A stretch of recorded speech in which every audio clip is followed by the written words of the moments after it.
ओम नमो भगवते वासुदेवाय।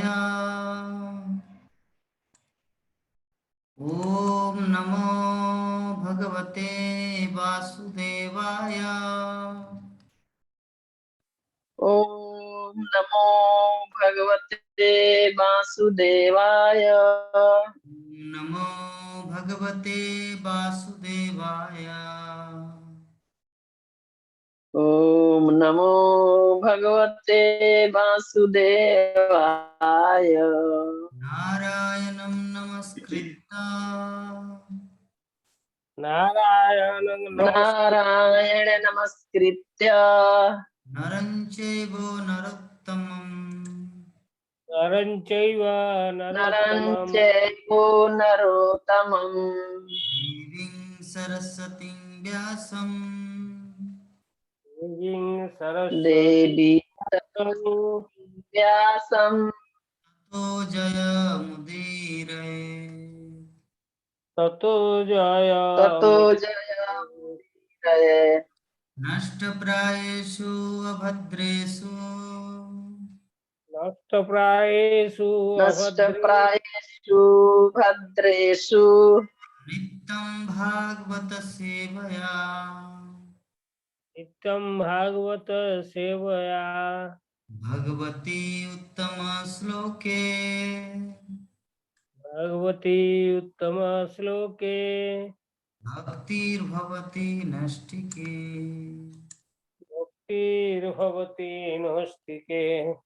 श्रीमद् भागवतम प्रथम स्कंद अष्टम अध्याय श्लोक संख्या 36। शृण्वन्ति गायन्ति गृह्णन्ति भिक्नसा क्रीणन्ति गायन्ति गृह्णन्ति अभिक्तासा स्मरन्ति नन्दन्ति तवेहितं जना। सरन्ति नन्दन्ति तव तं जना। त एव पश्यन्त चिरेण तावकम् स एव पश्यन्ति अचिरेण तावकम् भवप्रवाहो परमं पदाम्बुजम्। भवप्रवाहो परमं यहाँ पर है, पदाम्बुजम्। फोन क्यों नहीं उठाई?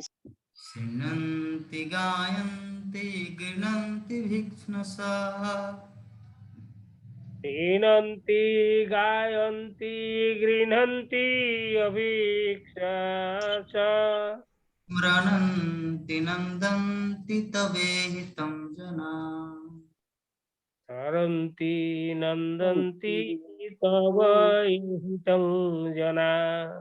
त एव पश्यन्त चिरेण तावकम् स एव तवे पश्यन्ति पश्यन्त अचिरेण तावकम् चिरने तारक भवप्रवाहो परमं पदाम्बुजम्।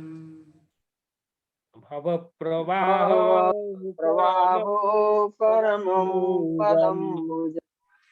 हरे कृष्ण। हरे कृष्ण। शृण्वन्ति गायन्ति गृह्णन्ति अभीक्ष्णसा श्रीनन्ति श्रीवन्ति गायन्ति गृह्णन्ति भीक्षणस शरन्ति नन्दन्ति तव हितं जना। सरन्ति नन्दन्ति तवेहितं जना। त एव पश्यन्ति अचिरेण तावकम् तावेय पश्यन्त्यचिरेण तावकम् भव प्रवाहो परमं पदाम्बुजम्। भव प्रवाहो परं पदं भुजम्। हरे कृष्ण। हरे कृष्ण। श्रीवन्ति गायन्ति गृह्णन्ति भिक्षन् सह श्रीणन्ति गायन्ति गृह्णन्ति अभीक्षणस्य स्मरन्ति नन्दितं तवेहितं जना। शरन्ति नन्दतिं तव ईहितं जना। तव एवं पश्यन्त चिरेण तवाकम्। त एव पश्यन्ति चिरेण तावकम्।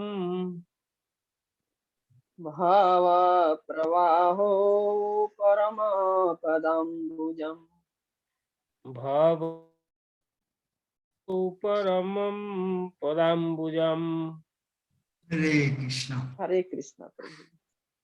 चलिए, श्लोक का डिस्कशन करने से पहले कल हम लोग 32, 33, 34 और 35 4 श्लोक के ऊपर डिस्कस किए थे। तो सर्वप्रथम हमारे नंद किशोरी माता जी बोलने का प्रयास करेंगे कि कल हम लोग क्या डिस्कस किए थे, क्या आलोचना किए थे।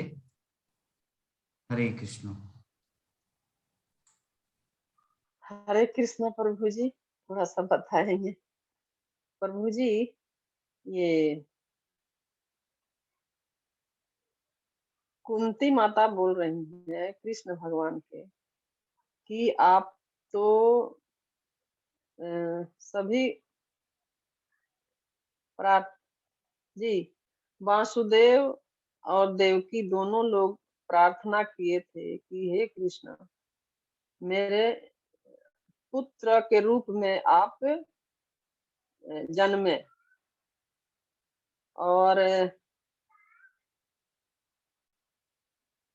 और दूसरा में प्रभु जी ये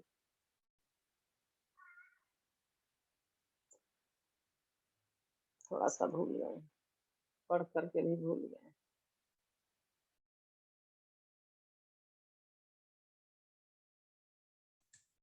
ठीक है माता।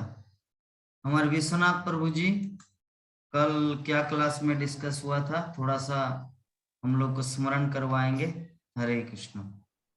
हरे कृष्ण प्रभु। कल जितना भी श्लोक हुआ है ये भागवतम का प्रथम स्कंद और अष्टम अध्याय का 32, 33, 34 और 35, ये जितना भी इसमें जो भी श्लोक है, इसमें भगवान को कुंती महारानी बोल रहा है भगवान का जो ये जन्म कर्म इसका सभी दिव्य है। इसका जन्म ये अजोनी संभव है। ये इसका जन्म फिर भी ये जोड़ा प्रकृति का मनुष्य समझता है इसका जन्म होता है, लेकिन इसका जन्म का बहुत सारा कारण दिखा रहा है।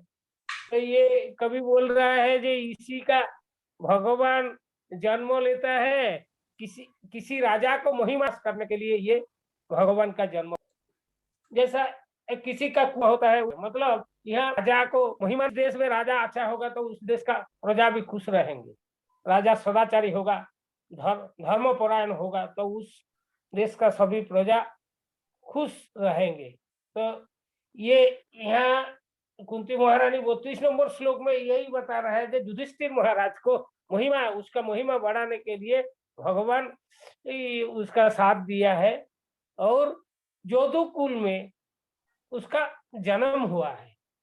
यद्यपि भगवान का जन्म मृत्यु तो सभी दिव्य है, उसका जन्म मृत्यु का कोई ये नहीं होता है। ये 32 नंबर श्लोक में है। ऐसा 33, 34, 35 सभी श्लोक में ऐसा है जो ये भगवान का जो जन्म है।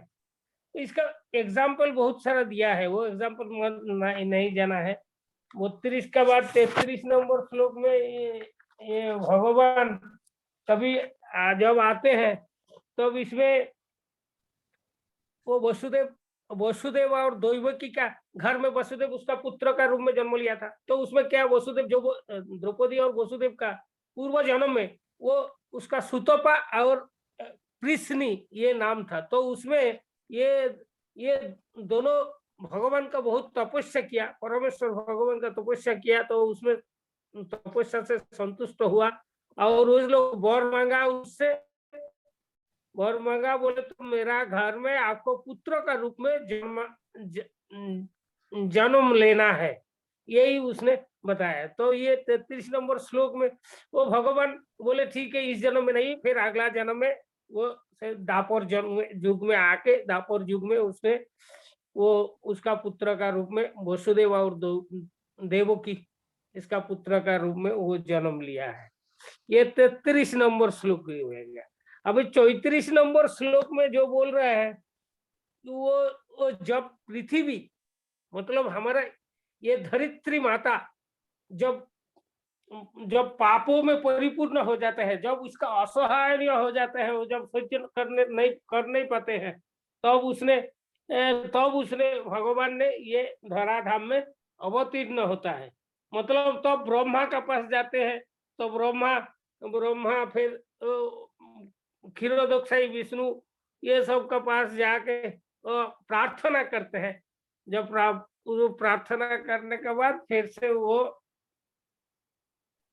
इस धराधाम में उस पापिष्ट से बचाने के लिए इस धराधाम में, और फिर से धराधाम में जन्म लेता है। जबकि ये जन्म मृत्यु इसका दिव्य है, मतलब आविर्भूत होता है। ये है 34 नंबर श्लोक हो गया।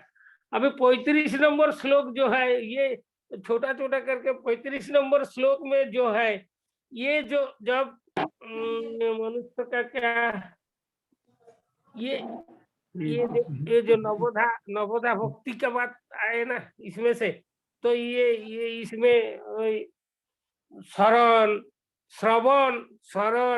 अर्चन और योग, तो ये सब जो पंथा है, इसी में से किसी का एक में से भगवान को जब ये भक्ति भर में भक्ति से परमेश्वर भगवान का ये करेंगे, तब उसने ये अर्चन क्या नाम है, तो ये देख के बताता हूँ। श्रवण कीर्तन शरण सेवन अर्चन वंदन दास्य सख आत्मनिवेदनम, ये पंथा ये पुनः प्रतिष्ठित होते हैं। तो भक्तेर ये जितना भी अंग है, इसमें से कोई भी एक अंग अनुशीलन करने से वो भगवान का ये जो जोड़ा प्रकृति का भौतिक युग में भौतिकता का भौतिक माया में आबद्ध हो के मनुष्य जितना भी दुख क्लेश पाते हैं, तो उससे ये लोग उद्धार होने से उससे बचने के लिए ये जो श्रवण कीर्तन शरण अर्चन वंदन दास्य सख आत्मनिवेदन ये सब है, इसमें से कोई भी एक अनुशीलन करने से वो बच जाते हैं। जैसा हमारा ये इसका उदाहरण वो दिया है, जैसा हमारा कली युग में श्री कृष्ण चैतन्य अवतार हुए हैं। इस अवतार होके उसने क्या किया, लोगों को हरिनाम संकीर्तन ये करने के लिए बोले, तो उसमें से ये लोग फिर से भगवत धाम में पापी तापी उद्धार हो जाते हैं। इसमें से यही संक्षिप्त विवरण है ये चारों श्लोकों का। मेनली एक्चुअली ये जो चारों श्लोक है, ये श्लोक में कुंती महारानी बोलने चाहता है, जो भगवान का इस धराधार में अवतीर्ण व जन्म लेने के लिए कोई एक निर्दिष्ट कारण नहीं रहते हैं। इसका जन्म भी दिव्य है, तो कोई भी कारण से ये पृथ्वी में अवतीर्ण हो जाते हैं कि इसके लिए किसी को बचाने के लिए कभी आते हैं, किसी का महिमा बढ़ाने के लिए आते हैं, किसी का वंश में आविर्भूत हो के उस वंश का गौरव बढ़ाने के लिए आते हैं, और जब पाप पूर्ण हो जाता है पृथ्वी में, तब वो पाप से मुक्त करवाने के लिए भी इस पृथ्वी में आविर्भूत होता है। यही है मूल उद्देश्य। हरे कृष्ण प्रभु। आगे। बहुत सुंदर प्रभु जी, बहुत सुंदर अनुभव, अपना रियलाइजेशन और फीडबैक बताए, ओवरव्यू प्रदान किए। सभी भक्तगण को याददाश्त आ गया कि हम लोग क्या कल पाठ किए थे। तो हमारे प्राण मोहन प्रभु जी भी उपस्थित हैं। प्रभु जी कुछ बोलने की इच्छा प्रकट करेंगे आप, जैसे प्राण हमारे विश्वनाथ प्रभु जी बोले हैं। अभी हॉस्पिटल में वाइफ एडमिट है प्रभु जी, अभी वार्ड में है जहाँ ठीक है प्रभु। तो चलिए विश्वनाथ प्रभु जी अनुवाद और तात्पर्य पढ़िए।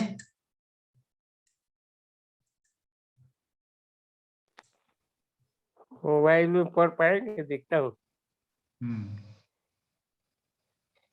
हरे कृष्ण प्रभु। हे कृष्ण, जो आपके दिव्य कार्यकलापों का निरंतर श्रवण कीर्तन तथा एक शब्द क्या है, स्मरण करते कीर्तन तथा शरण करते रहते हैं या दूसरों को ऐसा करते देखकर हर्षित होते हैं, वे निश्चय ही आपके उन चार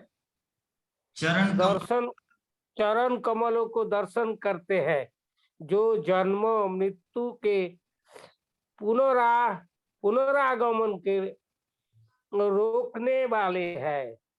ये श्रील प्रभुपाद, जय श्रील प्रभुपाद का। प्रभुपाद का तात्पर्य, श्रील प्रभुपाद का तात्पर्य में क्या, भगवान श्री कृष्ण हमारे इस बद्ध भौतिक दृष्टि से नहीं देखा जा सकते। उनका दर्शन पाने के लिए मनुष्य को भगवान का सजात प्रगाढ़ प्रेम से युक्त भिन्न प्रकार की जीवन व्यवस्था का विकास करके अपने वर्तमान दृष्टि को बदलाना होगा। जब श्री कृष्ण इस धराधाम में सशरीर विद्यमान थे तो सभी लोग उन्हें पूर्ण पुरुषोत्तम भगवान का रूप में नहीं देख सके। रावण, हिरण्यकशिपु, कंस, जरासंध तथा शिशुपाल जैसे भौतिकतावादी भौतिक संपत्ति अर्जित करके उच्च योग्यताधारी व्यक्ति बन गए थे। आगे बढ़ाइए।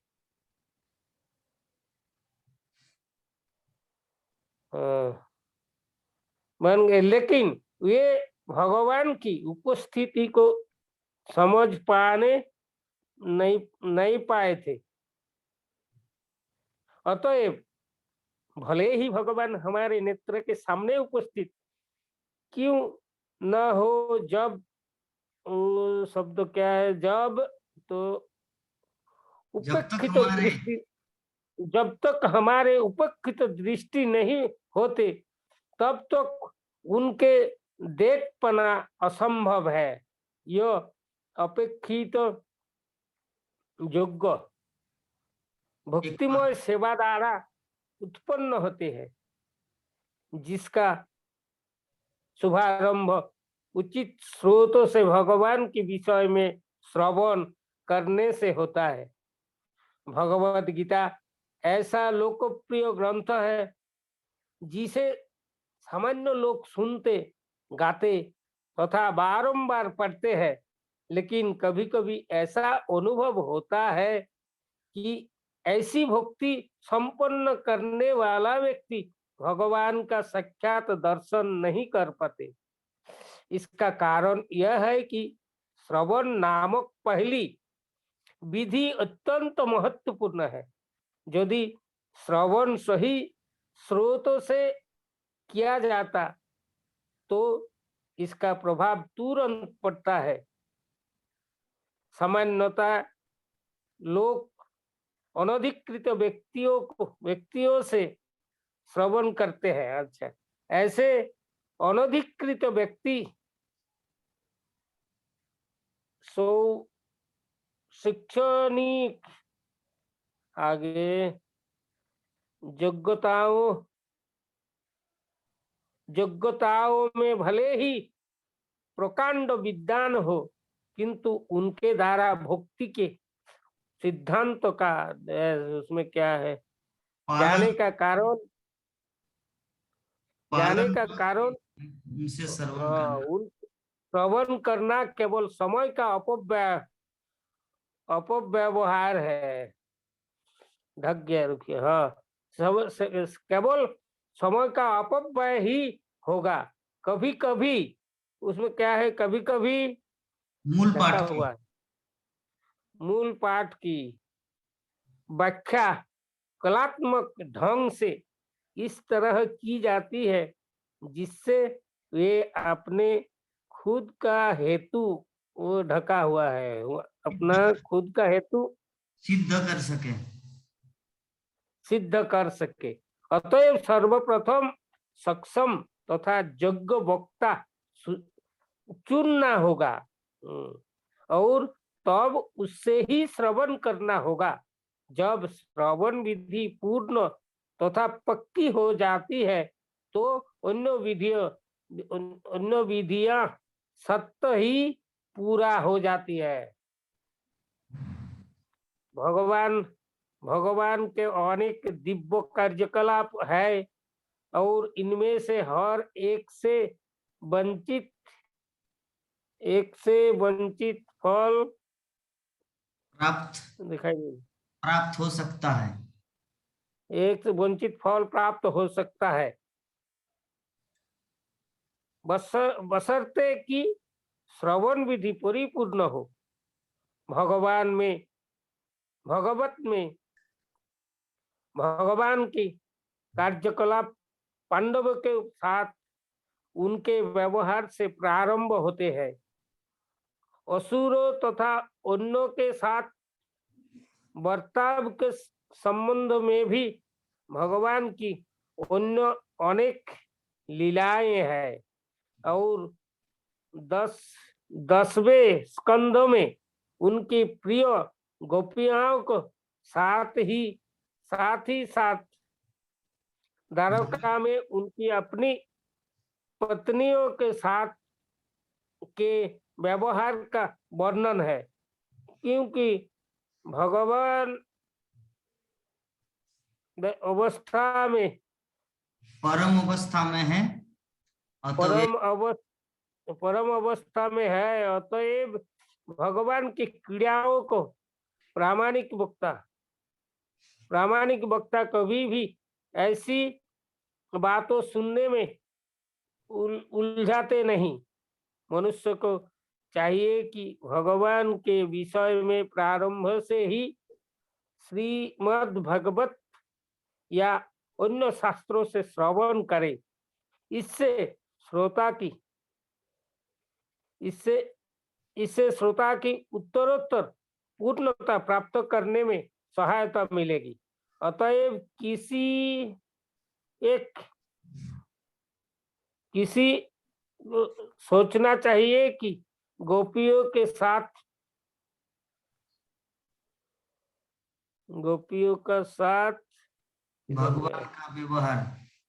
भगवान का व्यवहार पांडवों का साथ उनके व्यवहार से कम महत्वपूर्ण है। हमें यह सदा स्मरण में रखना चाहिए कि भगवान सदैव समस्त संसारी आसक्ति से परे रहने वाले हैं।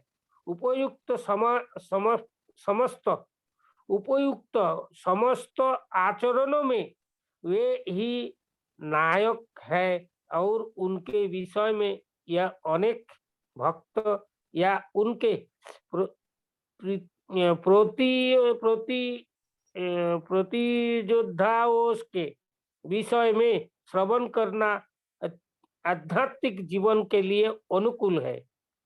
ऐसा कहा जाता है कि सारे वेद पुराण इत्यादि भगवान से हमारे बिसरे हुए संबंध को पुनर्जीवित करने के लिए है। इन सभी शास्त्रों का सुनना आवश्यक है। और है हरे कृष्ण प्रभु। बहुत सुंदर प्रभु जी, छोटा छोटा अक्षर भी आप इतना सुंदर रूप से पढ़े, बहुत सुंदर। तो हम लोग कल 4 श्लोक के ऊपर जो डिस्कस किए थे कि भगवान को भगवान जो इस जगत में आते हैं जिनमें विभिन्न कारण हैं। कोई बोलते हैं कि कुंती महारानी के जो पुत्र है युधिष्ठिर महाराज, हाँ, एवं उनके पुत्रों की महिमा को महिमान्वित करने के लिए भगवान इस धरती पे आए।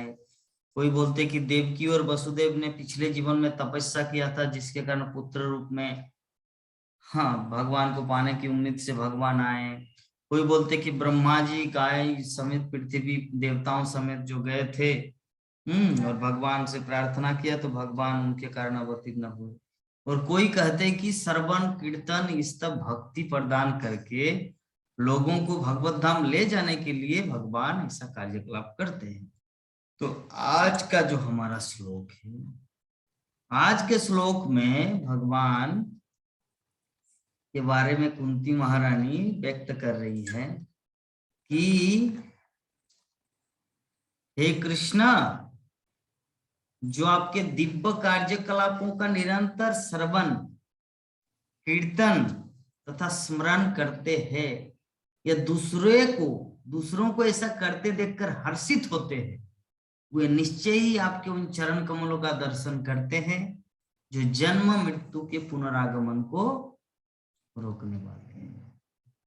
तो कुंती महारानी आज के श्लोक में बता रहे हैं कि इस संसार में कौन व्यक्ति तर सकता है, कौन व्यक्ति भगवत धाम जा सकता है, कौन व्यक्ति भगवान के चरण कमलों में आश्रय पा सकता है, जो खुद श्रवण कीर्तन स्मरणम पाद सेवनम अर्चनम वंदनम दास्यम सक्कम आत्मनिवेदन, ये जो नवदा भक्ति अर्थात नवदा भक्ति में से किसी एक में भी अगर वो निरंतर लगे रहे, या तो श्रवण कर रहे हैं, या तो भगवान के पुस्तकों का अध्ययन कर रहे हैं, या तो भगवान के मंदिर में झाड़ू लगा रहे, या भगवान के लिए कुछ सब्जी मार्केट से सब्जी खरीद के लाए ताकि भगवान को भोग लगाए, तो जेन के प्रकार ने जो नवदा भक्ति है, जो व्यक्ति 24 घंटे भगवान की इस तरह सेवा में लगे रहते हैं और साथ साथ में कि दूसरा व्यक्ति जो भक्ति करता है उनको देख के जो हर्षित होता है। कुंती महारानी क्या बोल रहे हैं, ऐसा नहीं कि खुद का भक्ति हो और सामने वाला जो भक्ति उनमें ईर्षा हो, नहीं, बल्कि खुद तो वो दिव्य कार्यकलापों में व्यस्त रहेगा इस श्रवण कीर्तन स्मरण में, साथ साथ में दूसरों को ऐसा करते देखकर हर्षित होते हैं, जलन नहीं होते, आनंदित होते हैं, हर्षित होते हैं, वे निश्चय ही आपके उन चरण कमलों का दर्शन करते हैं जो जन्म मृत्यु के पुनरागमन को रोकने वाले। भगवान का चरण कमल क्या है? भगवान का चरण कमल दर्शन करने का अर्थ है ये जो हमारा पुनरपि जननम पुनरपि, जो बार बार जन्म बार बार मृत्यु, बार बार जन्म बार बार मृत्यु, कभी कुत्ता तो कभी बिल्ली तो कभी भेड़िया तो कभी चूहा तो कभी सांप तो कभी मेढक तो कभी गाय तो कभी सिंह तो कभी बंदर तो कभी मनुष्य, ये जो 84 लाख जीव जोनियों में जो हम लोग भटक रहे हैं, तो इससे ये जो जन्म मृत्यु का चक्र है इनको कौन रोक सकता है? कुंती महारानी बोल रहे आज के श्लोक में, जो आपके चरण कमल का दर्शन करते हैं। तो आपके चरण कमल को कौन दर्शन कर पाएगा? जिनके पास ये दो क्वालिटी है। पहला पैराग्राफ में कुंती महारानी क्या बोल रही है कि जो श्रवण कीर्तन स्मरण, मतलब ये जो भगवत संबंधित जो भी कार्यकलाप, जैसे एग्जांपल दिए, आप मार्केट चले गए, क्यों? भगवान के लिए कुछ सब्जी खरीदे, फल लिए, क्यों? वो क्या फल क्या करेंगे, सब्जी क्या करेंगे? खुद खाने के लिए नहीं, वो भगवान का भोग लगेगा, तो इसका मतलब भगवान की सेवा कर रहे हैं।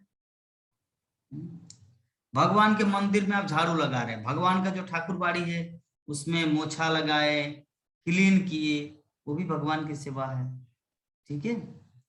और थोड़ा सा गीता भागवत का पाठ किए, भागवत कथा में ज्वाइन किए, तो ये सब क्या है? ये जो नवदा भक्ति में किसी न किसी में हम लोग इंगेज है ही। तो कुंती महारानी यहाँ पे सिर्फ श्रवण की बात नहीं कर रहे, सिर्फ कीर्तन की बात नहीं कर रहे, बोल रहे कि श्रवण कीर्तन स्मरणम पाद, ये जो 9 भक्ति है, 9 में से किसी में भी अगर वो लगा रहे, पहला पैराग्राफ में बोले, सेकंड में साथ साथ में जो दूसरों को भी ऐसा करते हुए देखकर हर्षित होता है, ऐसा नहीं कि जलन होता है, हाय रे वो तो कितना भक्ति करता, मैं तो कर नहीं पाता, गाधा की तरह मैं परिश्रम कर रहा हूँ, पता नहीं भगवान मुझे क्या, इस तरह ईर्ष्या नहीं चले। वो भक्ति कर रहा है, अच्छी तरह भक्ति कर, हाँ भाई सच में भगवान कितना कृपालु है, जो भक्तों को कितना सुंदर भक्ति में लगा है, लेकिन मैं ही एक अधम हूँ जो मैं पूर्ण रूप से 100% नहीं लग पा रहा हूँ। तो ऐसा भाव होना चाहिए, तो इससे क्या होगा, ईर्ष्या नहीं होगा, विनम्र होगा। तो खुद भक्ति करना है, साथ में दूसरों को भी हर्षित होना है, दूसरों को भक्ति में लगा हुआ देखकर। तब क्या होगा, वो व्यक्ति चरण कमल, भगवान के चरण कमल को प्राप्त करेगा। और भगवान के चरण कमल को प्राप्त करने का मतलब इस जन्म मृत्यु रूपी जड़ जगत में, भौतिक जगत में उसको आना नहीं पड़ेगा। एक साथ में दो चीज, भगवान के चरण कमल का दर्शन हुआ मतलब इस ये जो पुनर्जन्म के चक्र से छूट गए, पुनरागमन के चक्र से छूट गए। पुनरागमन के चक्र से छूटने का मतलब कृष्ण का चरण कमल प्राप्त करना, और कृष्ण के चरण कमल का प्राप्त करने का मतलब पुनरागमन से छूटना, दोनों एक साथ। जैसे अंदर सूर्य का प्रकाश में मन मतलब अंधकार का समाप्ति, सूर्य का प्रकाश मतलब रात्रि की समाप्ति। उसी प्रकार कृष्ण का चरण कमल का दर्शन करना का अर्थ है पुनरागमन की चक्र से छूटना। प्रकाश मीन्स अंधकार नहीं है वहां पर। कृष्ण सूर्य सम माया है अंधकार, जहां कृष्ण तहां नहीं माया अधिकार। जहां पे कृष्ण है, कृष्ण क्या है, सूर्य के जैसे, और माया कैसे है, अंधकार सदृश। तो जहां पे कृष्ण रहेगा वहां पे क्या माया रहेंगे, जहां पे सूर्य रहेगा क्या वहां पे अंधकार रहेगा, नहीं। तो कुंती महारानी यही एग्जाम्पल देके इस तत्व को समझा रहे हैं। इसलिए प्रभुपाद तात्पर्य में विभिन्न जगह में बताया है कि मनुष्य को जो है ना, भगवान के सजात प्रगाढ़ प्रेम से युक्त भिन्न प्रकार की जीवन अवस्था का विकास करके अपनी वर्तमान दृष्टि को बदलना होगा। वर्तमान दृष्टि को क्यों बदलना होगा, भगवान को हम लोग इस आंखों से देख नहीं सकते। जो हमारे पास जो आंख है, जिस आंखों में हम लोग पहाड़ को, पर्वत को, नदी नाला सब कुछ देखते हैं ना, उस आंख से हम लोग भगवान का दर्शन नहीं कर सकते। भगवान को दर्शन करने के लिए एक दूसरा आंख की जरूरत होती है। क्या, ब्रह्मा जी बोले, प्रेमांजन छुरित भक्ति विलोचनेन संत सदैव हृदयेषु विलोकयन्ति। प्रेमांजन छुरित भक्ति विलोचनेन मतलब भक्ति के साथ, प्रेम के साथ पूरा अंजन, जैसे काजल होता है ना, काजल में क्या क्या रहता है, काली रहते हैं, तेल रहता है, पूरा मिक्स, तो उसमें प्रेम भक्ति, प्रेमांजन छुरित भक्ति विलोचनेन संत सदैव, संत जो होते, साधु पुरुष जो होते, भगवान के जो भक्त होते हैं, संत सदैव हृदयेषु, हृदय मंदिर में, विलोकयन्ति, विलोक मतलब दर्शन करता है, जम श्याम सुंदरम अचिंत गुण स्वरूपम गोविंदमादि पुरुषम तमहम भजामि। उस भक्ति रूपी अंजन से, प्रेम रूपी अंजन से किसका दर्शन करते हैं, यम श्याम सुंदरम अचिंत गुण स्वरूपम, श्याम सुंदर भगवान श्री मुरलीधर गिरिधारी कृष्ण का दर्शन करते हैं, अचिंत गुण स्वरूपम। तो हम सब अभी कृष्ण का दर्शन इसलिए नहीं कर पाते क्योंकि हमारे पास वो आंखें नहीं। तो उस आंखें को कैसे डेवलप करें, श्रील प्रभुपाद तात्पर्य में लिख रहे हैं, उस आंखों को डेवलप करने के लिए हम लोग को भक्ति का नियमित जो जम नियम विधि है, 16 माला का जप एकदम कन्फर्म, 4 नियम एकदम आपको करना है। भक्ति के जो विधि विधान है इसको स्ट्रिक्टली पालन करना है, कुछ कॉम्प्रोमाइज नहीं चलेगा। कॉम्प्रोमाइज करेंगे तो कुछ नहीं होगा। किसी ऑफिस में आप कार्यालय में जाएंगे, इंटरव्यू के समय जो ऑफिसर होता है बहुत स्ट्रिक्टली होता है। क्यों? क्योंकि इंटरव्यू में, वो परीक्षा में अगर वो पास होगा तभी वो नौकरी करने के योग्य है, जॉब करने के योग्य है। अगर परीक्षा में, इंटरव्यू में 4 साल छोड़ दो ना, क्या रखा है, अरे लो ना 10,000 रुपया, ऐसे बोलेंगे तो नहीं होगा। इंटरव्यू में तगड़ा होता है, इंटरव्यू में अगर आप पास करे तभी वो समझेगा हाँ भाई ये धोखा देने वाला व्यक्ति नहीं है, ये काम करेगा। अरे इंटरव्यू में ही अगर वो ढीला हो, अरे 10,000 का, मेरे पिताजी बहुत कलेक्टर ऑफिस है, लो 15,000 ले लो, मुझे छोड़ दो, ऐसा नहीं होगा। तो वैसा ही है भक्तिमय जीवन। जो ये जो पहला भक्ति जीवन का पहला चीज क्या है? साधन भक्ति। रूप गोस्वामी जो 3 प्रकार के जो भक्ति का वर्णन किए हैं भक्ति रसामृत सिंधु में, पहला है साधन भक्ति, दूसरा है भाव भक्ति और तीसरा है प्रेम भक्ति। तो प्रेम भक्ति प्राप्त करने से पहले भाव भक्ति होना है और भाव भक्ति प्राप्त करने से पहले साधन भक्ति करना है। तो साधन भक्ति जो है ना, जो हम लोग कर रहे हैं, क्या नित्यम भागवत सेवया कर रहे हैं, 16 माला का जप एवरीडे कर रहे हैं, भगवान का दर्शन कर रहे हैं, भक्तों की सेवा कर रहे हैं। भगवान की सेवा, घर में झाड़ू देना, मंदिर में झाड़ू देना, भगवान को नहलाना, उनको भोग बना के खिलाना, तो ये क्या है? ये है साधन भक्ति। तो साधन भक्ति करते करते, साधन भक्ति करते करते, साधन भक्ति करते करते व्यक्ति आ जाता है भाव भक्ति में। क्योंकि भाव भक्ति ऐसे ही नहीं आता, इमोशनल। ये जो जैसे जो भक्ति रसामृत सिंधु में जो एक जगह बताया गया, श्रील प्रभुपाद एग्जाम्पल दिए हैं कि मान लीजिए कोई व्यक्ति, उसका अभी कंफर्टेबल सिचुएशन नहीं है कि वो शारीरिक फिजिकली रूप से कृष्ण भक्ति करे, तो उसको उस समय क्या करना? मानसिक रूप से करना। हाँ, मानसिक रूप से कैसे करना है? मानसिक रूप से उसको भगवान का भोग लगाना है, मायापुर राधा माधव को। मानसिक रूप से भगवान को भोग लगाना है वृंदावन, गोपी, ब्रज गोपी, कृष्ण अष्टसखी सहित। यद्यपि वो वृंदावन धाम में नहीं है, मायापुर धाम में नहीं है, लेकिन उनको मानसिक रूप से वैसे डेवलप करना है।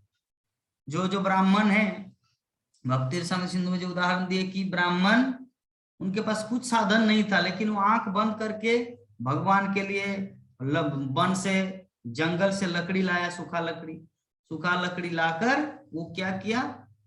वो चूल्हा बनाया मिट्टी से, चूल्हा बना के उसमें खीर पात्र लाया मिट्टी का, मांग के कहीं से, फिर भिक्षा मांगकर चावल लाए, गुड़ लाए, खीर बनाए, पायस बनाए। और पायस बनाने के बाद अभी तो भगवान को भोग लगाएगा मानसिक रूप से, कोई फिजिकल नहीं, आंख बंद किया हुआ है। तो अभी मानसिक रूप से तो सोच रहा है कि अरे इतना गर्म अगर भगवान को खिलाऊं तब तो भगवान का जीभ जल जाएगा, तो थोड़ा देखते हैं कि वो गर्म है या ठंडा है। तो मानसिक रूप से ही वो अंगुली दिया उसमें, जैसे ही अंगुली डाल दिया उसमें, पूरा रियल लाइफ में देखा कि पूरा जल गया है। तो इसका मतलब ये जो आध्यात्मिक कार्यकलाप है, ये है भाव भक्ति। वो ब्राह्मण जो किया वो है भाव भक्ति। हम लोग किस स्टेज में है? हम लोग साधन भक्ति में। तो साधन भक्ति से ऊपर है भाव भक्ति, और भाव भक्ति से ऊपर है प्रेम भक्ति, जो गोपियां गोलोक वृंदावन में कृष्ण के साथ करते हैं, या भगवान के शुद्ध भक्त भगवान के साथ करते हैं, वो है प्रेम भक्ति। तो प्रेम भक्ति प्राप्त करने से पहले भाव भक्ति में आना है, और भाव भक्ति प्राप्त करने से पहले साधन भक्ति में आना है।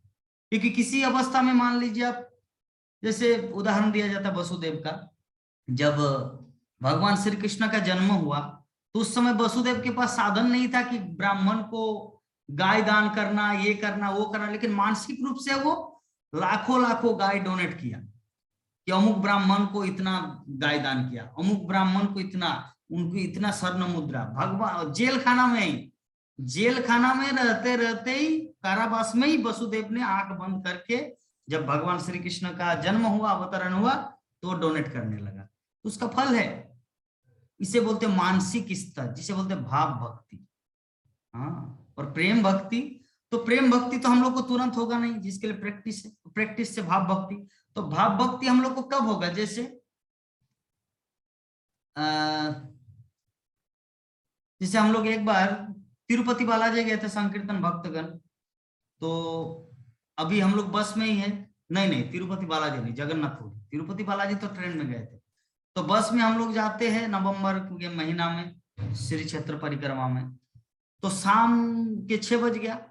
अभी तो तुलसी आरती होता है। अभी बस के अंदर सभी भक्तगण तुलसी आरती कैसे करेंगे?